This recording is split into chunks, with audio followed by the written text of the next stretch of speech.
অনেকদিন হলো ব্লগ দেওয়া হচ্ছে না, তো আজকে একটি ছোট্ট ব্লগ নিয়ে হাজির হয়ে গেলাম। তো সকাল সকাল গিয়েছিলাম একটু বাহিরে।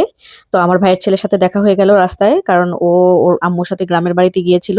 পরে একটু হোটেলে বসে একটু সমোচা খেয়ে নিচ্ছিলাম। আমার দুই ভাই ছিল, ওর চাচুর সাথে আসছিল আর কি। তো আসছিলাম আসলে মার্কেটে বলতে আমার আম্মার জন্য একটা কানের দুল নেওয়ার জন্য। তো আমার ভাই কিনে দিয়েছে। তো আমার রেগুলার পরার একটা কানের দুল লাগবে। তো কানের দুল চুজ করতে করতে দেখছিলাম যে কোনটা নেওয়া যায়। বেশি ওয়েটেরও নিতে পারছি না, কারণ কানের দুল নিবো যে মানে এত দাম বেড়ে গেছে গোল্ডের। পরে একটা ৩ আনার মধ্যে এই গোল্ডের কানের দুলটা নিলাম। আমার কাছে ভালোই লাগলো। তো এটা নিয়ে নিয়েছি। তো এটা আমরা বুকিং করে দিলাম। আমি বাসায় এনে আম্মাকে দিলাম। সেও খুব পছন্দ করেছে।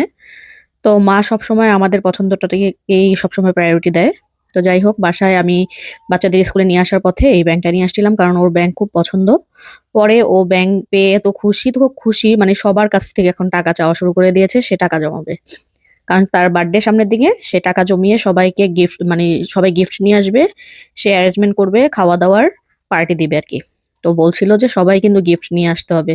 তুমিও আমাকে গিফট দিবা, তুমি আমাকে কেক কিনে দিবা, তুমি আমাকে গিফট দিবা, সারপ্রাইজ দিবা, এই আরকি। ও তো মহা খুশি আরকি। তো যাই হোক, এখন রান্না করার জন্য চলে আসলাম রান্নাঘরে। তো আজকে একটু শাক ভাজি করছিলাম। আলু আর হচ্ছে কাঁচামরিচ, পেঁয়াজ আর রসুন দিয়ে আমি একটু বেশি করে চিংড়ি মাছ দিয়ে লাউ শাক ভাজি করে নিয়েছি। এটার রেসিপিটা, ফুল রেসিপি দেয়া আছে। তো লাগলে আপনারা ওখান থেকে নিতে পারবেন। লাউ শাক ভাজিটা খেতে অসম্ভব ভালো লেগেছিল। পরে আমি আবার শিং মাছ ভুনা করে নিয়েছিলাম শুধু পেঁয়াজ দিয়ে। তো এটা দেশি শিং মাছ ছিল। তো সেদিন নিয়ে আসছিল। তো ভাবলাম একটু শুধু ভুনা করে নেই। পেঁয়াজ দিয়ে ভুনা করেছি, ভালোই লেগেছে খেতে। বেশি করে ধনিয়া পাতা দিয়ে রান্না করেছিলাম। এটারও রেসিপি দেয়া আছে, যদি লাগে ওইখান থেকে নিতে পারেন। তো আমি আবার শুটকি একটু ভর্তা করেছিলাম, চাপা শুটকির ভর্তা। বেশি করে ধনিয়া পাতা দিয়ে আমি ভর্তাটা করেছিলাম। তো আমি ভর্তার রেসিপিটা শুধু দিচ্ছি। এখানে আমি পেঁয়াজ পেঁয়াজ, কাঁচামরিচ আর হচ্ছে রসুন দিয়ে আমি এই ভর্তাটা করব। সাথে বেশি করে ধনিয়া পাতা থাকবে।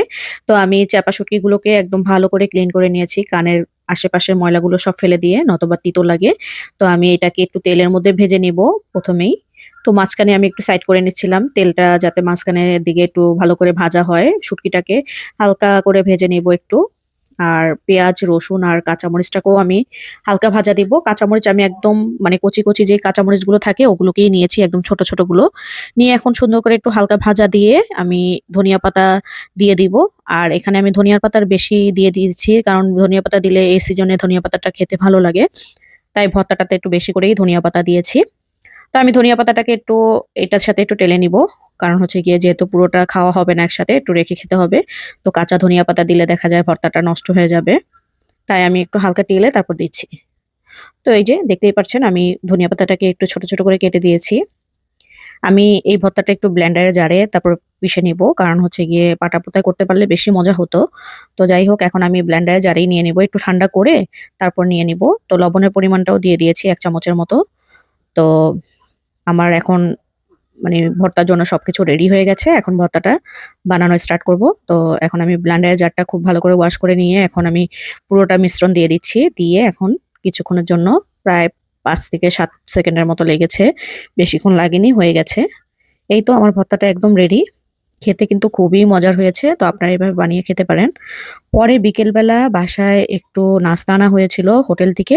তো এখানে ছিল এই যে চিকেনের একটা, মানে এটাকে কি বলে? এটা নিয়ে আসছিল আরকি। সবকিছু মিক্সড করে আরকি ভাজি করা। আর হচ্ছে গিয়ে সাথে নান ছিল। এই ছিল আজকের ব্লগটুকু। তো সবাই ভালো থাকবেন, সুস্থ থাকবেন। আল্লাহ হাফেজ।